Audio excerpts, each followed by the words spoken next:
good way to start lengthening the hamstring group, it's this position where you want to keep your pelvis nice and neutral, and you want to use a strap to help you with the position. I wouldn't go beyond 90 degrees. If you find you have challenging with that, you can stop somewhere there, and that's fine. You want to bring your toes towards your nose, and you want to hold this for at least a minute. Sometimes initially you find it's quite challenging and you're going to need to go in and out of the position. Make sure you engage the muscles in front of the knee, the quad. This will help you engage and strengthen and lengthen the hamstrings much more. Right, so the position, we want to aim for 90 degrees. That is what we need at the hip flexion here. This is what we need for a functional gait and climbing stairs and many other activities that we do. And you want to do this in a controlled fashion. You always bring the knee in and then see where you are. You might find it's too much, you might stop further along, but you're going to use a strap to help you with that and keep the hips nice and straight. Ideally would be to hold it for a minute. That would be very good.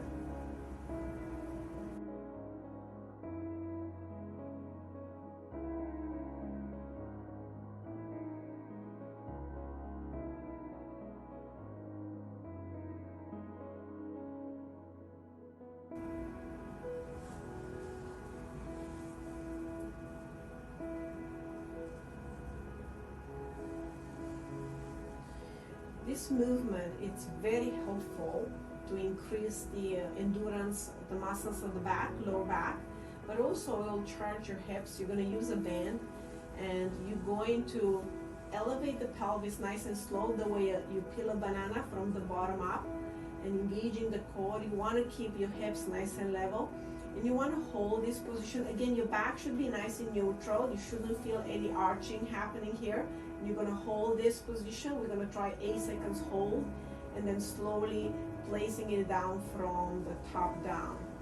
So that is a wonderful bridging position with the band above the knees for recruiting of the hip stabilizers with core engage. That will be your first step before you're doing any kind of unilateral loading.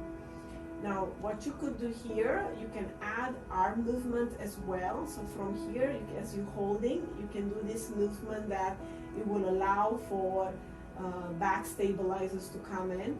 That's very helpful, and then back down slowly and controlled.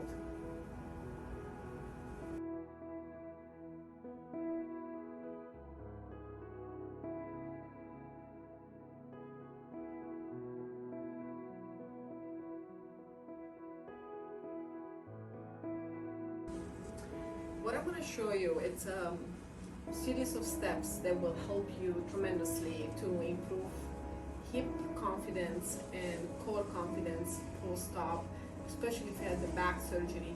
You want to keep the spine in neutral, and all I need you to do, take some small steps with the band, very controlled. You're going to place the foot nice and flat, and you want to do this in a controlled fashion, right? So these steps are going to really help you engaging the hip rotators and the core, and of course engaging the back. If that feels very comfortable, you can always add a bit of a movement of the arm if you're ready, as long as you're not going to change your form. Your form should be really nice and stable. Every transition is controlled. You don't want to do any kind of jerkiness, and you want to keep this plane of movement. I would say time yourself, try 30 seconds and then build up to a minute, and you're going to do this both ways. Good luck with this one. Thank you.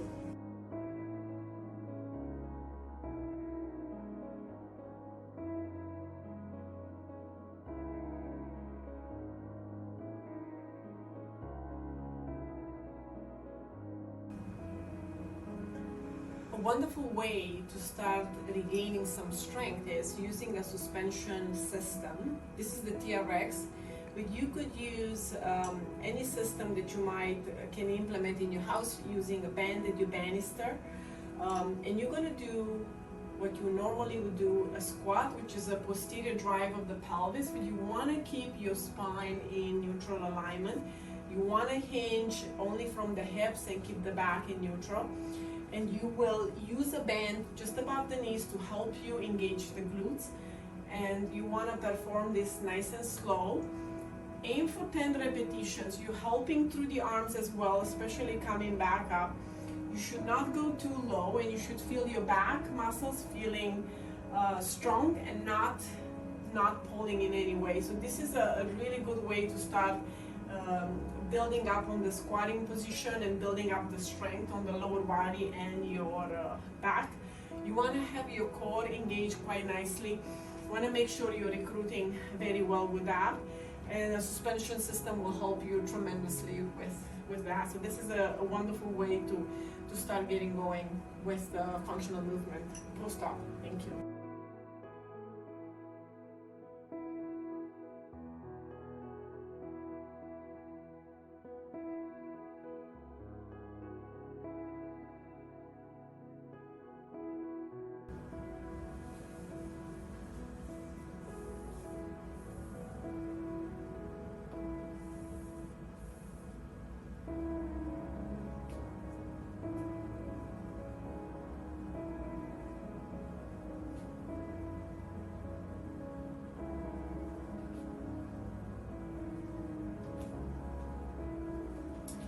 This video will help you with, again, core stability work for spinal extensors, hip, and you have options here. You can use a slider, and that will allow your leg weight to be held and supported.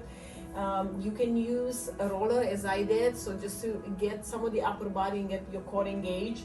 And I'm using a foam pad, which will again help engage those stabilizers.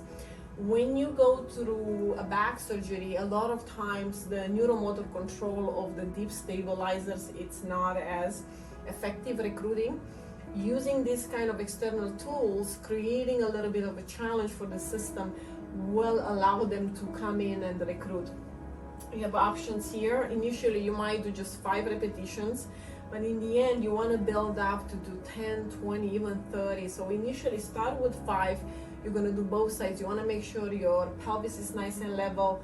Make sure you're breathing, and you can just do leg movement, arm movement, or together, and start opposites as soon as you're ready and you feel confident. But this is something that will strengthen your back and your core, and it will be very useful moving forward. Thank you.